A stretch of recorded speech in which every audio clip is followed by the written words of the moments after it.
juga teguran daripada ahli-ahli berhormat berkaitan semua bidang tugas di bawah Kementerian Kerja Raya dan agensi-agensi di bawahnya. Begitu banyak persoalan dibangkitkan Tan Sri Pengerusi, saya akan cuba ringkaskan dan kalau dapat memendekkan waktu pembahasan ini untuk memberi peluang kepada Kementerian Pertahanan selepas ini dan kementerian yang berikutnya untuk membuat pengolongan di peringkat jawatan kuasa.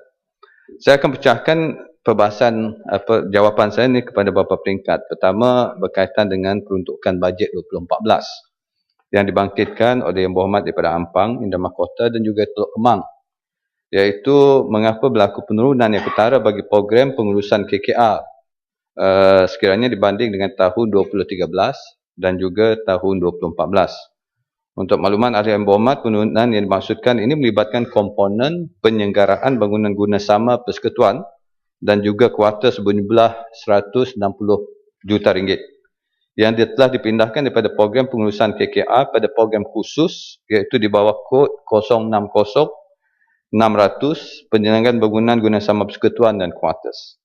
Oleh demikian, perkara ini bukanlah suatu penurunan tapi suatu pemindahan butiran supaya komponen ini lebih mudah untuk dikenal pasti dalam konteks kita membuat pengurusan pentadbiran.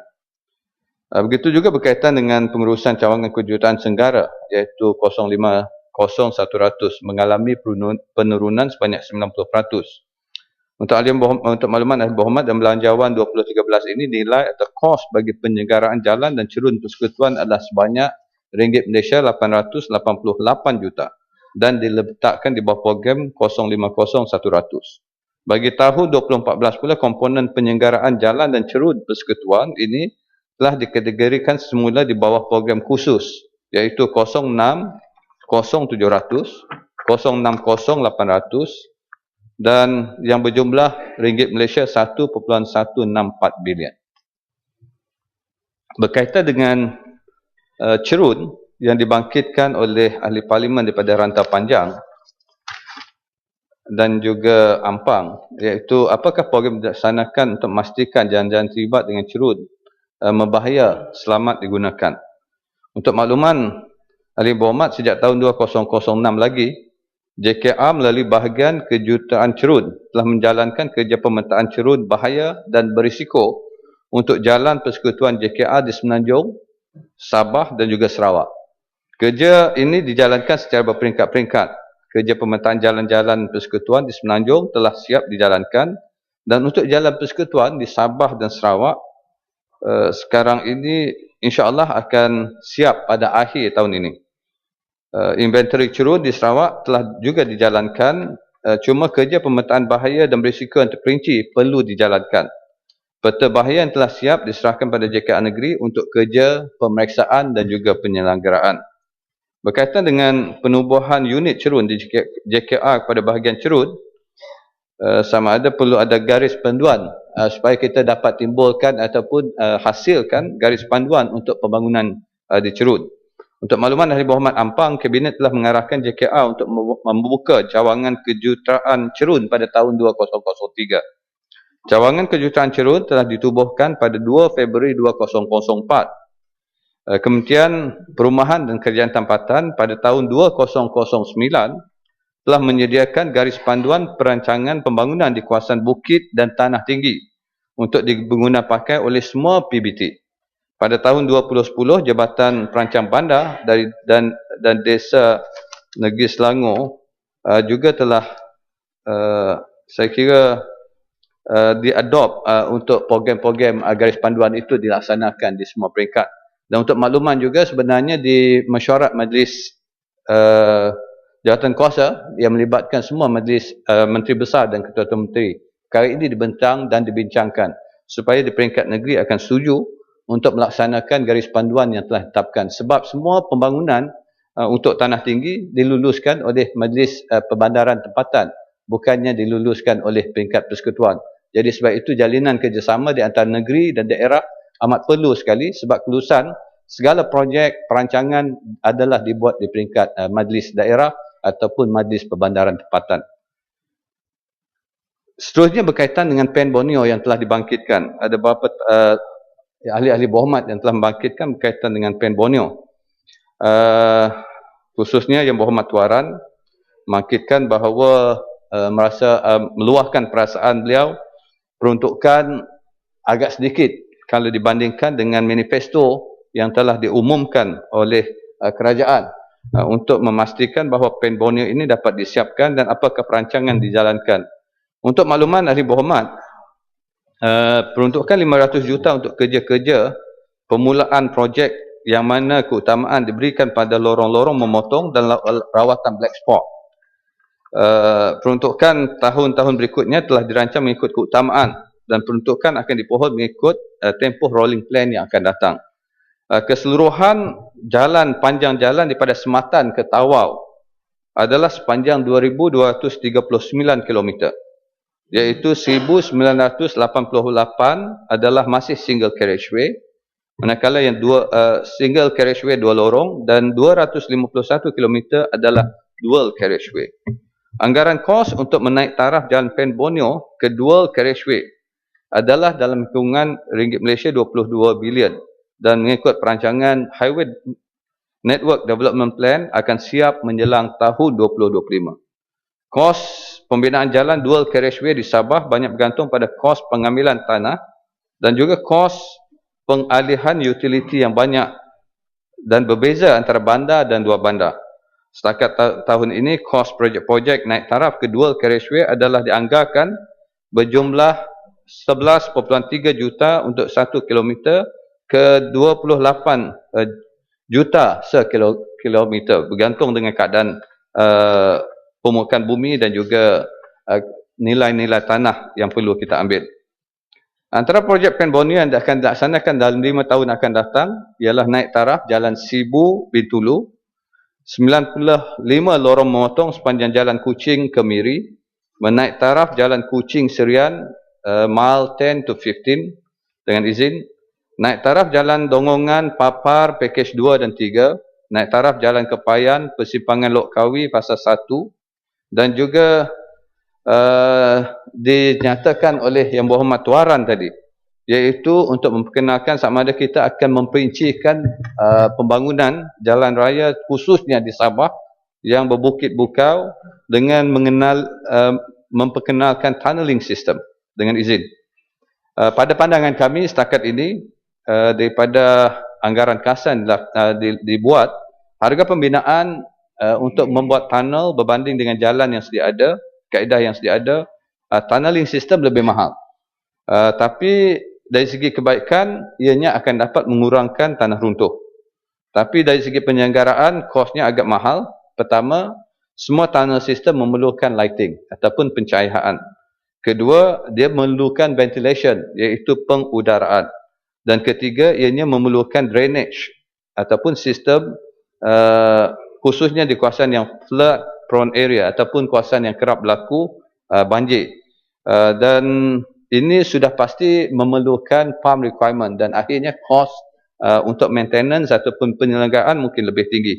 Walau bagaimanapun, kita mengambil maklum dan mengambil serius akan pandangan daripada Yang Berhormat daripada Tuaran, dan kita akan melihat dan mengkaji kesesuaian untuk dilaksanakan seperti mana yang telah dicadangkan tadi.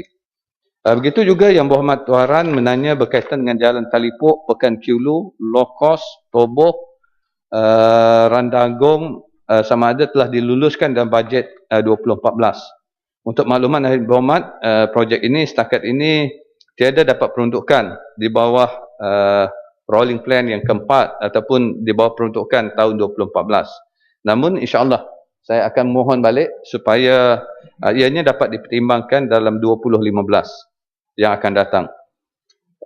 Sama ada seterusnya berkaitan dengan Jambatan Sungai Damit di Tuaran yang telah diumumkan. Untuk makluman ahli berhormat,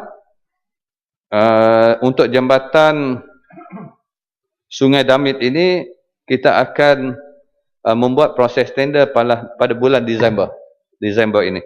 Dan tertakluk juga kepada Keputusan Kewangan Negeri Sabah mengenai kaedah perolehan yang akan digunakan.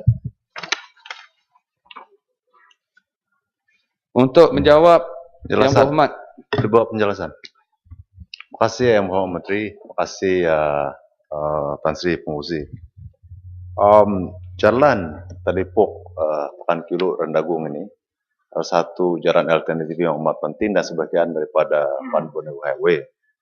Jadi kalau proyek ini terdapat dimulakan tahun depan, sedangkan pengumuman telah pun dibuat dari segi kelulusan peruntukannya, saya mohon supaya pihak kementerian ya dapat menyediakan plan sebaik-baik mungkin, walaupun keuangan tidak dapat peruntukan pada tahun depan, tapi perancangan harus dibuat sebab seperti mana yang saya katakan, kita perlu buat penyelarasan. Kalau tak dibuat ini, Kementerian Luar Bandar harus melihat jalan-jalan yang terletak di jajarannya, sebab kalau tidak naik taraf, rakyat akan sengsara ya dengan keadaan jalan-jalan raya yang tidak berapa baik ketika ini. Mohon penjelasan. Terima kasih. Terima kasih Muhammad Tuaran.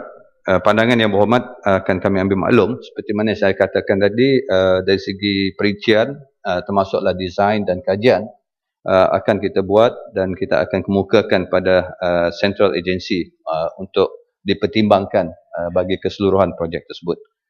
Untuk yang berhormat Kinapan Tangan, menyentuh berkaitan dengan jalan daripada Sandakan ke Batu 32, sama ada ianya akan dinaik taraf ataupun tidak. Untuk makluman Yang Berhormat Kinapan Tangan, projek ini diluluskan untuk dilaksanakan dalam rolling plan yang ketiga secara berfasa.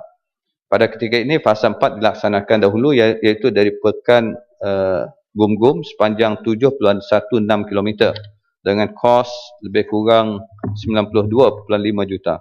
Projek sedang ditender dan dijangka mula awal 2014, dan kita menjangkakan ikut anggaran projek ini diharapkan akan dapat disiapkan pada tahun 2016.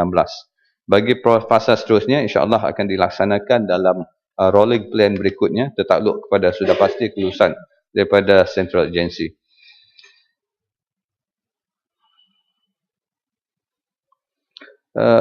Yang Berhormat Ampang ada juga membangkitkan berkaitan dengan beberapa jalan, khususnya yang menghubungi Miri ke Merudi, di mana terdapat dua sungai masih menggunakan feri, dan minta KKR membina jambatan di kedua-dua jalan tersebut. Untuk makluman semua, sebenarnya memang kita komited untuk memastikan bahawa kita akan dapat merapatkan jurang pembangunan di semua tempat, dan Alhamdulillah banyak yang telah dapat dilaksanakan dan masih memang ada tempat yang tertinggal, dan sebab itu kita sedar. Dan dalam setiap perancangan kita ada apa yang dikatakan Highway Development Network yang telah dibuat untuk seluruh Malaysia. Dan untuk Miri ke Merudi, ianya merupakan jalan kampung, dan jalan ini sudah pun dilaksanakan di bawah program Jiwa Murni yang dilaksanakan oleh Angkatan Tentera Malaysia. Dan di bawah Jiwa Murni ini, jambatan di Sungai Arang ini juga akan dibuat belly bridge, iaitu jambatan kecil cukup untuk dilalui oleh kenderaan yang tidak berat, dan insya-Allah ianya akan dapat disiapkan pada tahun akan dimulakan pada tahun hadapan. Manakala di jambatan Sungai Baram tidak dimasukkan di bawah program Jewamoni, tapi seperti mana saya katakan tadi, perancangan berterusan akan terus dilaksanakan untuk memastikan bahawa setiap tempat akan dapat memiliki infrastruktur sekurang-kurangnya yang asas untuk memudahkan perhubungan di antara semua rakyat kita. Seterusnya, daripada Yang Berhormat Sandakan, adakah? Bila Jalan Libaran Bypass akan bermula? Dan untuk makluman Yang Berhormat, Jalan Libaran Bypass telah diluluskan akhir tahun 2012. Setelah melalui proses makmal pengurusan ataupun pengurusan nilai ataupun value management dengan izin, ianya akan mula dilaksanakan untuk tender bagi package yang pertama pada tahun ini, dan pembinaan awal tahun 2014. Baki 3 package akan ditender pada tahun-tahun berikutnya mengikut peruntukan yang diluluskan. Manakala untuk naik taraf Jalan Labuk Batu 8 hingga Batu 16 yang sepatutnya siap 2013 tapi ditangguhkan sehingga April 2015, ini merupakan jalan negeri, dan projek naik taraf jalan tersebut terletak di bawah Sabah Development Corridor dengan peruntukan disalurkan terus daripada Unit Perancang Ekonomi ataupun UPU Jabatan Perdana Menteri kepada Kerajaan Negeri. Untuk pemulihan jalan Batu Sapi yang sudah rosak walaupun sedia siap belum dikeluarkan. Untuk makluman Yang Berhormat, Jalan Batu Sapi bukan di bawah seliaan Kerajaan Persekutuan, tetapi Kerajaan Negeri. Kemudian difahamkan projek ini ada masalah umum. Masalah ini dan sekarang ini dalam pertimbangan untuk diselesaikan oleh Kerajaan Negeri. Manakala jalan pintas Sandakan fasa 2 sudah diminta 18 tahun dulu tapi masih belum dibuat. Untuk makluman Yang Berhormat juga, feasibility study untuk projek ini telah dijalankan 2005 tapi tidak diluluskan atas sebab keutamaan banyak projek-projek lain yang juga merupakan keutamaan, dan sebab itu mungkin projek ini di peringkat Kerajaan Negeri bukan berada di kedudukan keutamaan. Dan juga kita seperti mana yang saya katakan tadi, bila kita membuat perancangan kita berasaskan pada Highway Development Network Plan yang telah pun dilaksanakan dan keutamaan akan disusun mengikut pelan-pelan tersebut.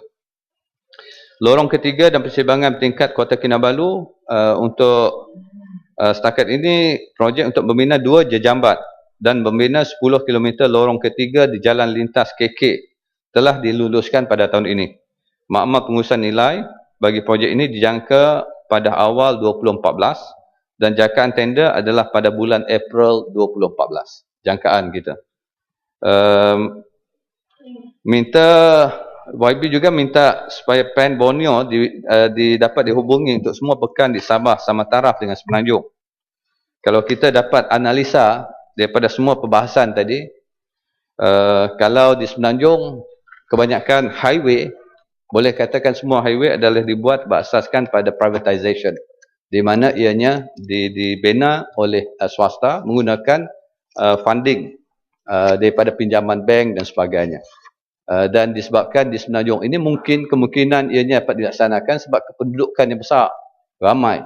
Manakala di Sabah dan Sarawak, kita perlu mencari kaedah yang lain. Bagaimana kita dapat pastikan kalau nak membuat highway, adakah pelabur yang sanggup melabur untuk membuat highway seperti mana standard yang berada di tanah Semenanjung.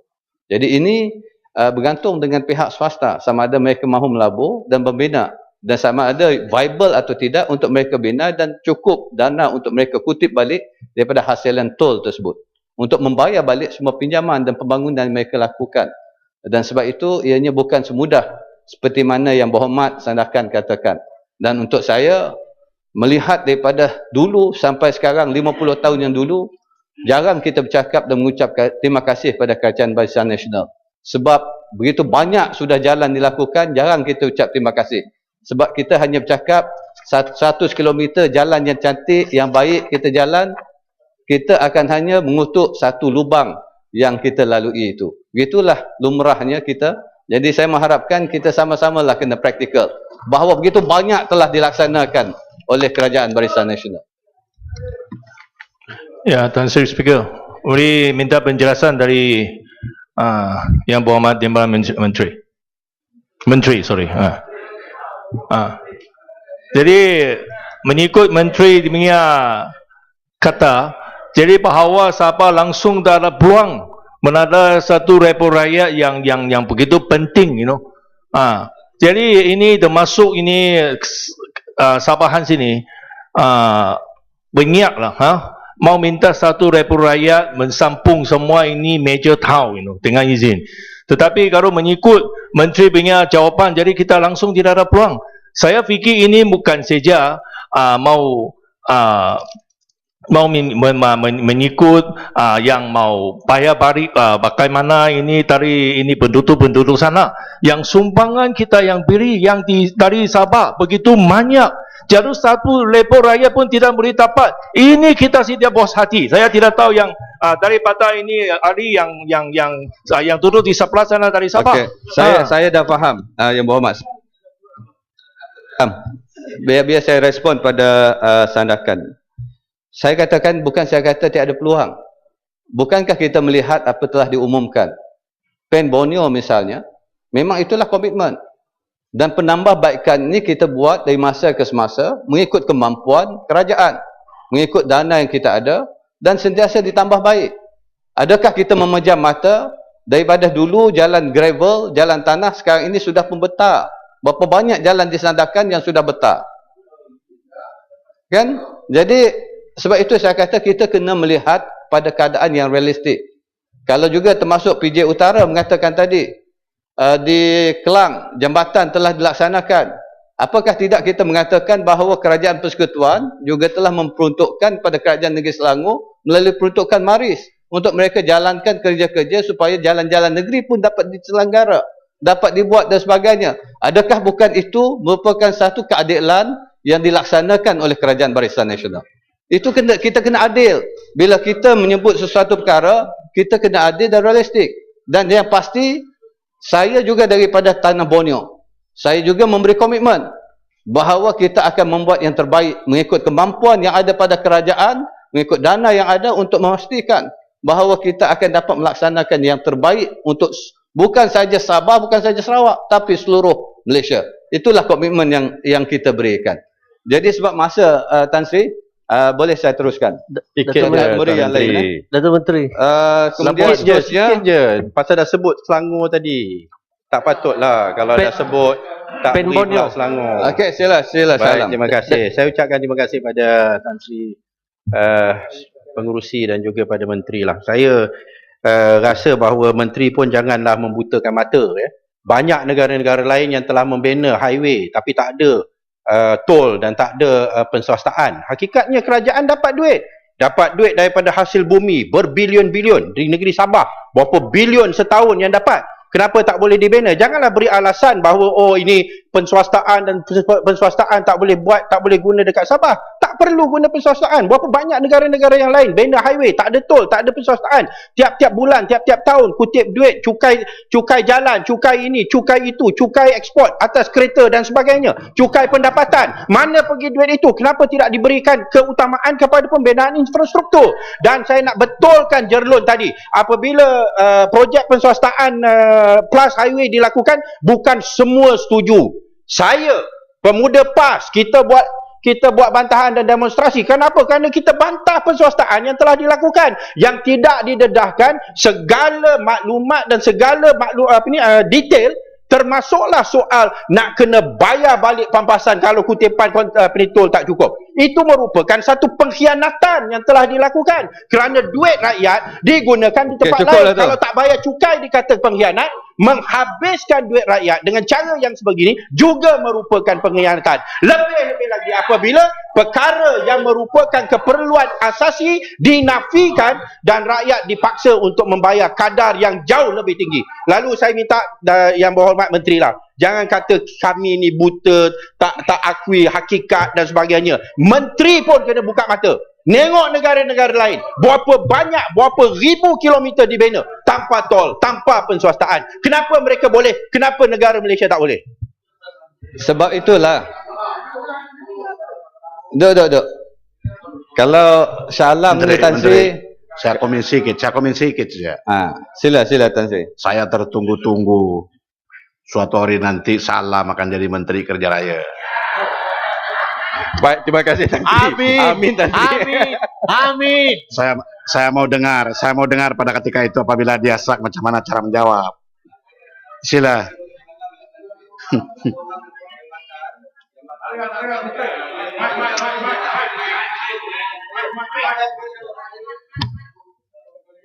Kalau kata tol tu tak perlu buat bayar tol, ada orang nak buat jalan dalam lautan pun ada yang nak charge tol bila ditanya.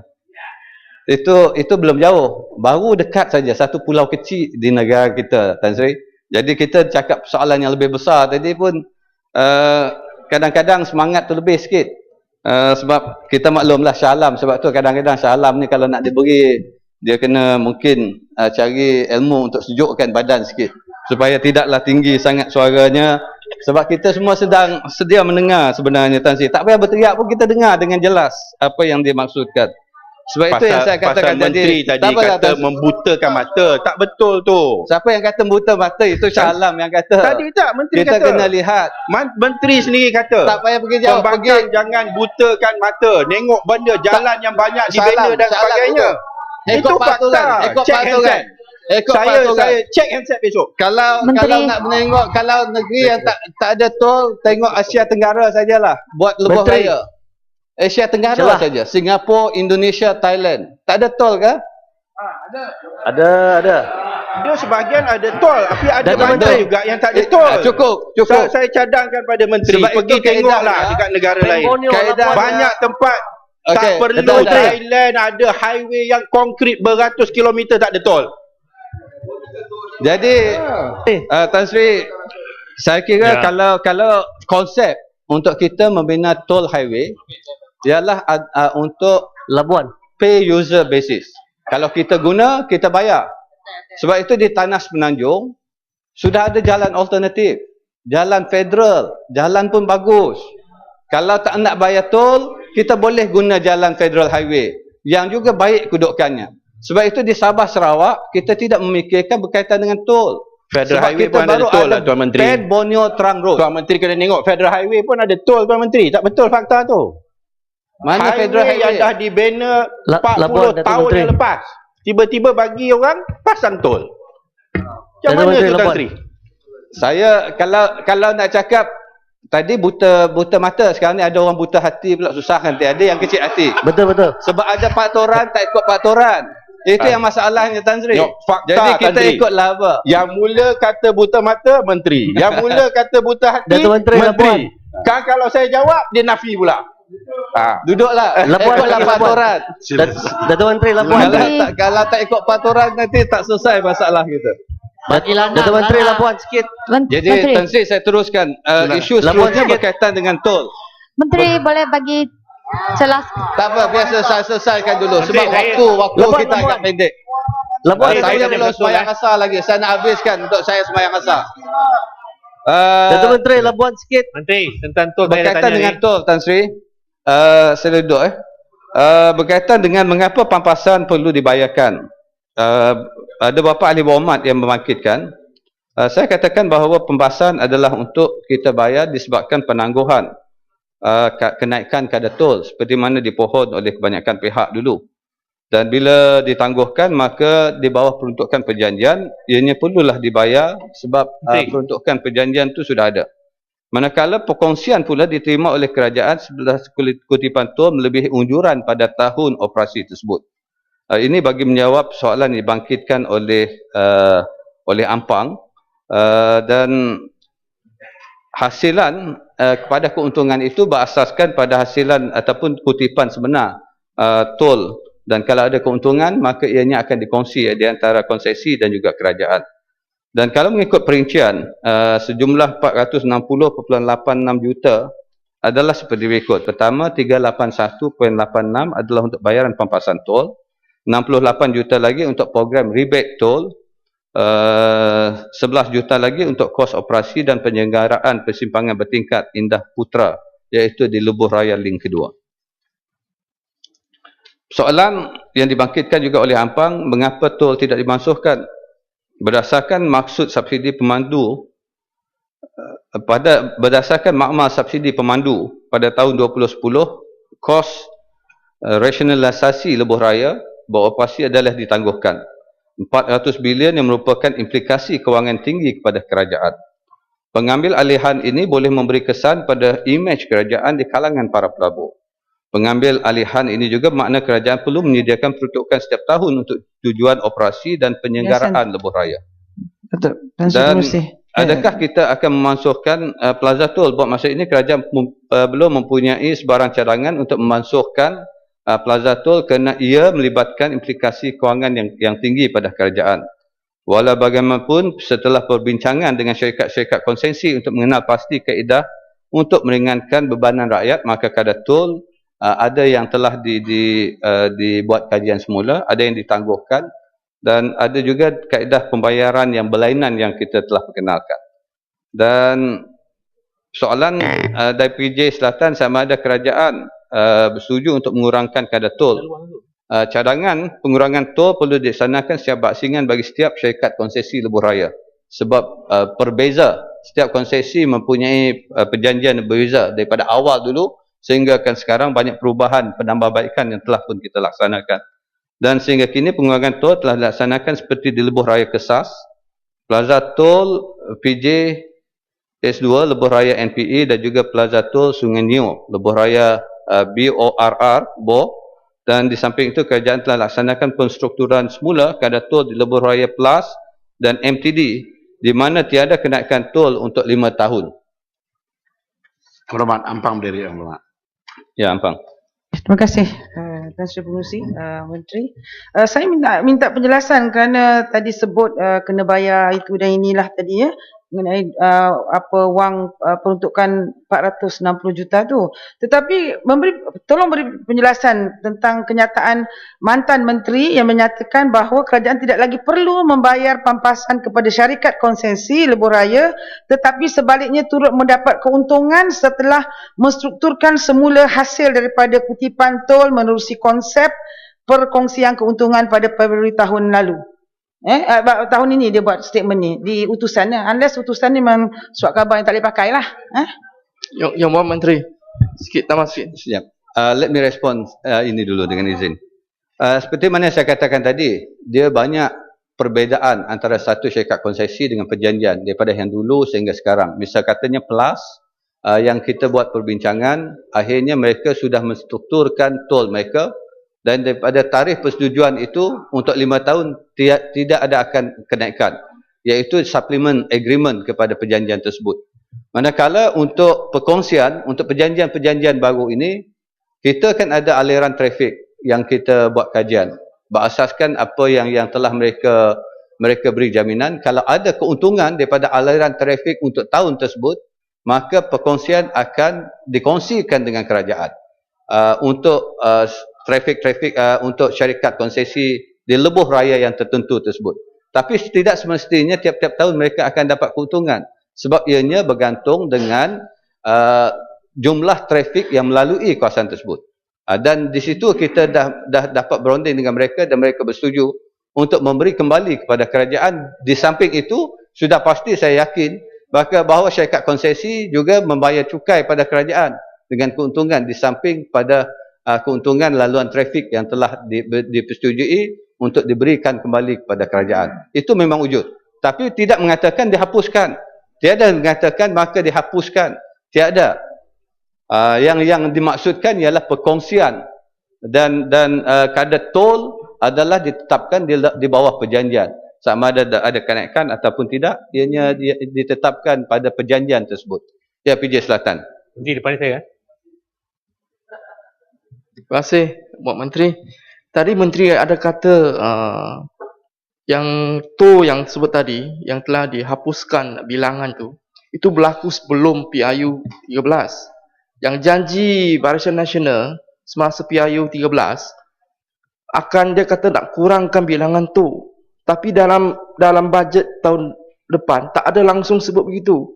Dan saya nak tanya Yang Muhammad Menteri, bilakah kerajaan akan menghapuskan tol PJS2 MPE?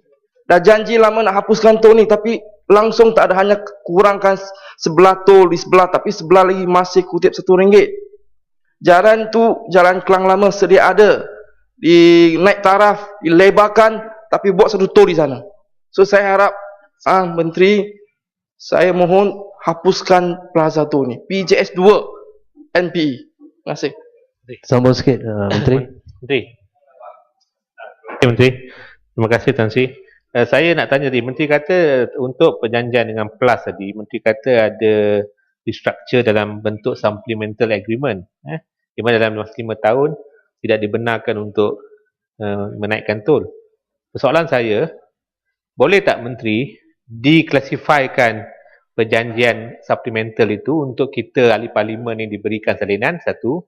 Keduanya, yang kedua ni saya nak tanyakan, apabila kita review untuk 5 tahun tak ada kenaikan tol, adakah kerajaan dikendaki membayarkan pampasan? Itu yang kedua. Yang ketiganya, 5 tahun itu maknanya perjanjian masih lagi berbaki. Sebab saya dipahamkan untuk perjanjian dengan Plus ni berakhir 2038. 5 tahun tu daripada bila sampai bila? Dan selepas 5 tahun apa berlaku? Adakah keadaan yang normal seperti biasa yang dulu kekal? Kalau begitu, masih lagi kenaikan tu akan berlaku. Dan kerajaan juga akan kena bayar ganti rugi. Jadi, saya nak tanya, apakah yang menghalang untuk kerajaan takut sangat nak ambil balik ni? Dan biarkan.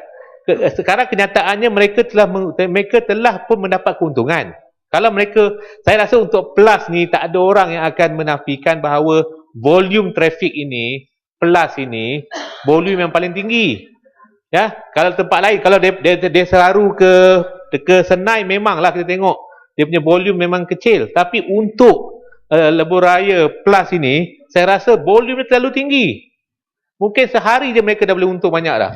Okey, saya faham maksud Sepang. Menteri, saya Untuk sambung PJ sikit tentang Selatan, pampasan.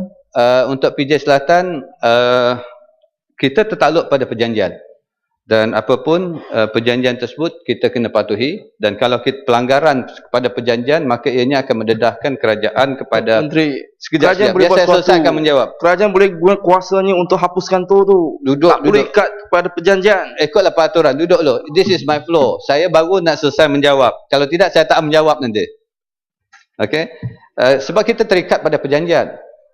Dan bila perjanjian itu mengandungi peruntukan terma tertentu, maka kita kena patuhi. Dan pelanggaran pada perjanjian akan mendedahkan pada kerajaan akan tuntutan daripada syarikat konsesi. Dan apa yang saya katakan tadi, kita sudah pun mendapat perbincangan dan bersetuju untuk mengurangkan kadar tol, bukan menghapuskan. Dan ianya tertakluk kepada perbincangan berterusan, dan insya-Allah kita akan cuba sedaya upaya memenuhi kehendak apa yang telah disuarakan oleh PJ Selatan. Berkaitan dengan Sepang, begitu juga, sama ada kita boleh declassify. Kalau kita nak declassify satu perjanjian yang confidential, ianya memerlukan mutual consent. Dan consent itu kita perlu polehi. Dan tertakluk kepada sama ada syarikat konsesi bersetuju ataupun tidak, iaitu hak mereka dan kita tidak akan memaksa. Kemudian sama ada pampasan akan dibayar kepada plus, sama ada pampasan akan dibayar pada plus ataupun tidak, seperti mana saya katakan tadi, ianya dah disetujui tidak dinaikkan.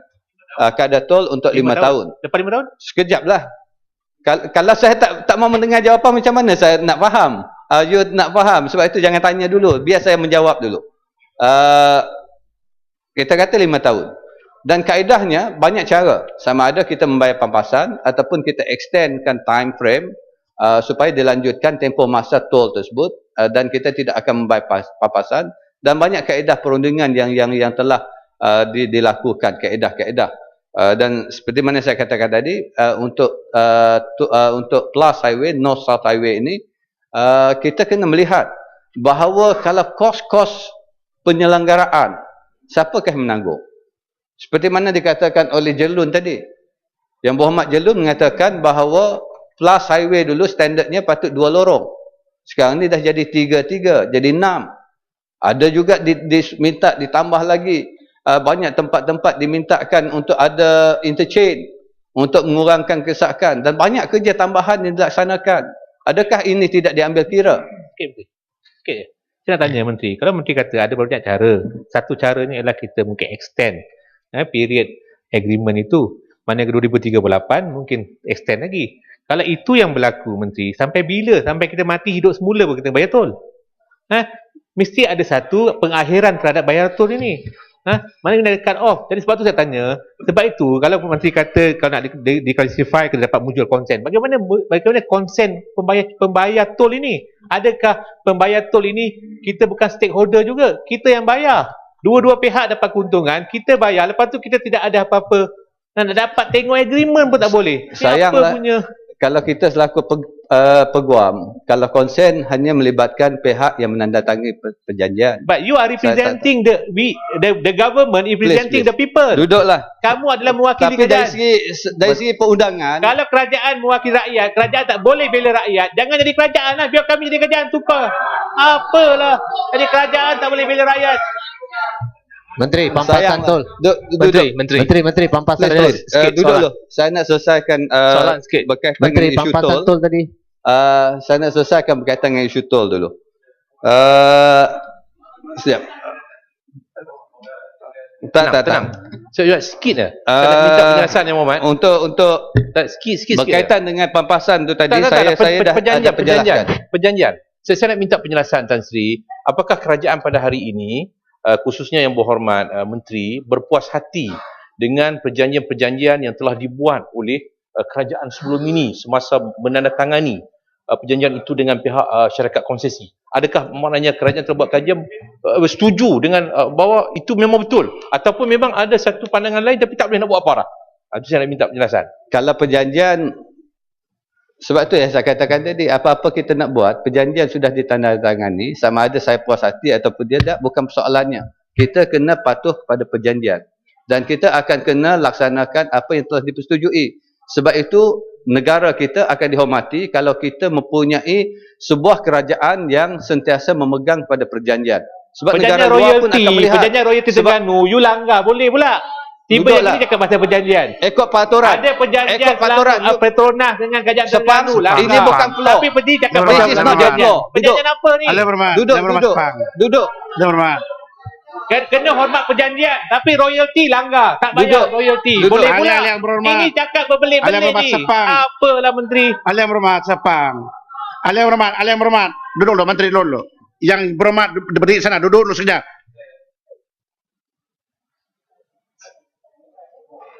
Saya boleh biarkan perbahasan. Saya biarkan pihak pembangkang untuk grill siapa saja menteri. Tapi jangan menjangkaui batas peraturan mesyuarat. Ini bukan lagi berbahas, bertengkar. Itu sebab tadi apabila saya kata sama Sa'alam, saya tertunggu-tunggu bila dia jadi menteri perhubungan dan kerja raya. Dia belum pernah jadi menteri begitu. Saya pernah jadi menteri. Bukan senang untuk menjawab apabila kita mengambil kira semua fakta. Setahu saya penswastaan ini adalah suatu dasar dulu yang belum negara orang lain pun buat. Jadi pahamlah sikit. Lebih-lebih lagi kalau peguam, jangan bertengkar macam mesyuarat. Berdiri lagi Sepang. Saya belum habis untuk bercakap. Okey, cakap. Janganlah bermasyuarat macam masyuarat JKKK di kampung yang langsung tidak tahu peraturan. JKK itu UMNO. Tan Sri, izinkan saya meneruskan. Pak Tan Sri, fokusan lah. Kalaupun cakap begitu, jangan terlalu serius. Nanti ada orang jawab lagi panjang. Saya sendiri pun perkara begitu boleh jawab, tapi janganlah panjangkan perkara yang tidak perlu dipanjang. Sila Menteri, jangan lagi dengar apa pencerahan. Teruskan. Baik, Tan Sri, terima kasih. Ada lagi Kementerian Pertahanan. Menteri boleh celah sikit. Tan Sri, biar saya teruskan. Saya nak selesaikan masalah tol ni. Ada satu lagi persoalan dibangkitkan oleh PJ Selatan, iaitu kesakan di Lembah Kelang. Khususnya sebab terutamanya di Wantu Puncak. Untuk makluman, kesakan lebuh raya di Lebuh Kelang berlaku pada waktu puncak pagi dan petang. Selaras dengan pembangunan pesat di Lembah Kelang, terdapat sejumlah hampir 5 juta kenderaan bergerak setiap hari. Penyelesaian kesakan ini hendaklah ditangani secara holistik, iaitu diintegrasikan dengan sistem pengangkutan awam di samping penggunaan lebuh raya baru bagi tujuan penyuraian trafik seperti di kawasan Mont Kiara, Damansara dan juga kawasan pusat komersial seperti Seksyen 16 yang merupakan kawasan yang berkepadatan tinggi.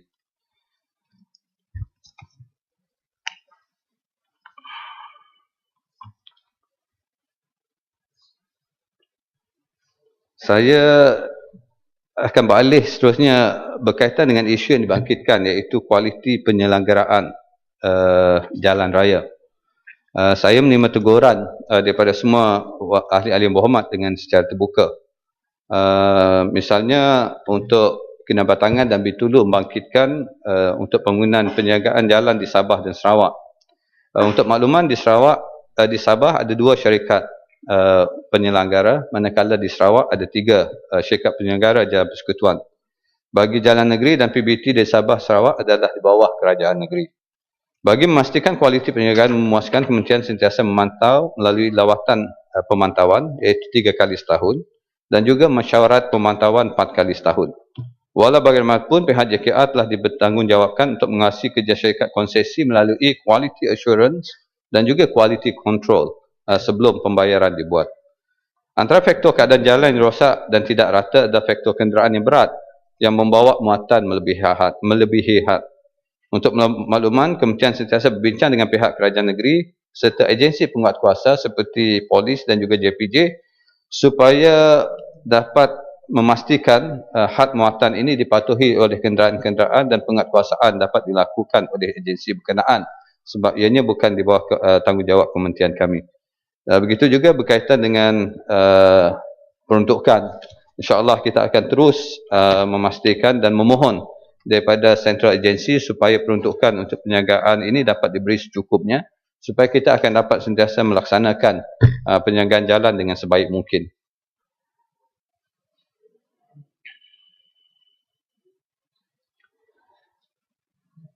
Sekarang ini apa yang kita lakukan untuk syarikat penyelenggara ialah untuk kita sentiasa mempertingkatkan monitoring ataupun supervision dan untuk bekerjasama memastikan bahawa mereka akan menjalankan semua kerja penjagaan ini mengikut spesifikasi dan standard ditetapkan. Dan sudah pasti saya rasa ini akan dapat kita lakukan, dan saya mengharapkan semua ahli-ahli berhormat sekalian, kalau melihat bahawa kerja-kerja penjagaan ini tidak dapat dijalankan dengan sebaiknya, ataupun pada fikiran ahli berhormat ada jalan-jalan yang dilaksanakan dengan atau disengaja dengan tidak sebaiknya, bolehlah memaklumkan kami ataupun boleh berhubung terus pada saya untuk melaporkan secara spesifik jalan-jalan yang terlibat supaya kita boleh mengambil tindakan untuk memeriksa dan akhirnya mengarahkan syarikat-syarikat konsesi ini menjalankan dengan kerja-kerja dengan sebaik mungkin. Dan saya memerlukan semua ahli-ahli berhormat membantu kami dalam hal ini selaku telinga dan mata kepada rakyat untuk menyampaikan maklumat ini pada kami.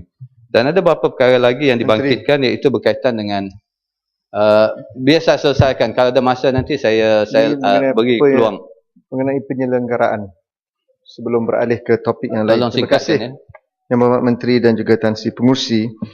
Yang Berhormat Menteri menyatakan tadi sebahagian daripada jalan adalah tanggungjawab kerajaan negeri melalui PBT untuk menyelenggarakan jalan-jalan yang berkenaan. Namun kita sedia maklum di bawah peruntukan perlembagaan yang sedia ada, Kerajaan Persekutuan juga bertanggungjawab untuk menyalurkan sejumlah peruntukan kepada kerajaan negeri yang disebut sebagai peruntukan maris setiap tahun bagi tujuan yang sama. Persoalan saya ialah apakah dasar dan polisi yang digunakan pakai oleh kementerian untuk menentukan jumlah yang akan disalurkan bagi sesebuah kerajaan negeri, dan kalau Yang Berhormat Menteri boleh nyatakan berapakah jumlah tahunan yang disalurkan kepada kerajaan negeri Selangor dalam konteks peruntukan maris ini. Terima kasih. Terima kasih Yang Berhormat Gombak. Memang benar, memang ada peruntukan khas daripada kerajaan pusat kepada setiap kerajaan negeri di bawah maris, iaitu untuk penyelenggaraan jalan-jalan negeri. Dan peruntukan ini diagihkan mengikut panjang jalan yang diisytiharkan oleh peringkat negeri. Dan saluran duit ini adalah salurkan oleh Kementerian Kewangan terus kepada kerajaan negeri, dan ianya tidak melalui JKR ataupun kementerian kami pada masa ini. Cuma kita akan mantau bersama dengan JKR peringkat negeri untuk memastikan bahawa jalan penjagaan jalan ini dilaksanakan dengan sebaik mungkin. Sebagaimana kita sedia maklum, ada 4 jenis jalan. Satu jalan lebuh raya betul, satu jalan persekutuan, satu lagi jalan negeri, dan juga jalan majlis-majlis daerah ataupun PBT. Dan tanggungjawab kami hanyalah lebuh raya betul dan juga jalan persekutuan. Manakala yang lainnya adalah di bawah tanggungjawab dan bidang kuasa kerajaan negeri. Dan JKR negeri adalah teknikal kepada kerajaan negeri dalam hal ini. Dan untuk Selangor, Selangor menerima peruntukan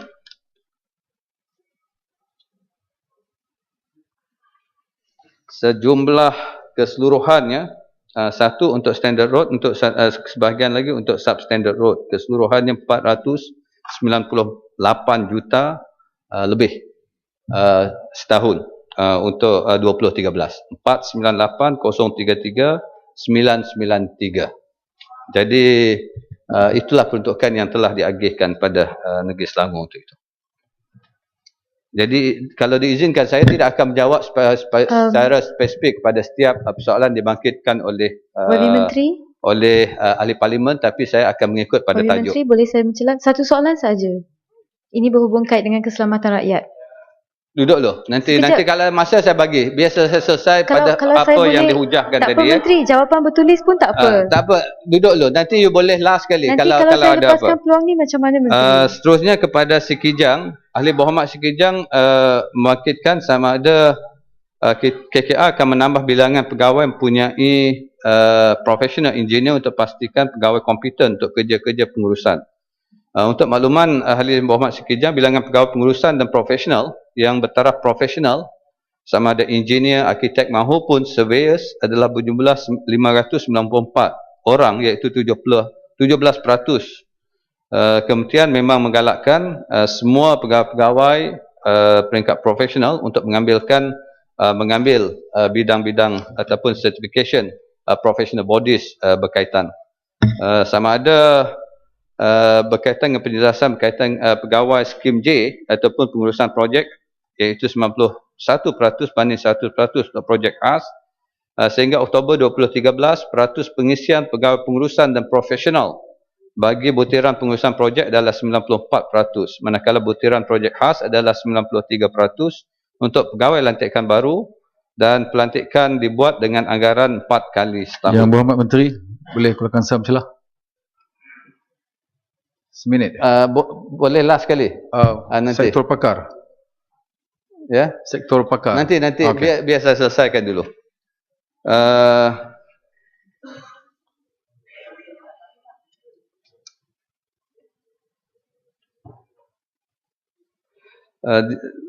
Seperkara lagi iaitu sama ada apakah tindakan yang kita ambil supaya kita dapat mengurangkan kebergantungan kita kepada pekerja asing.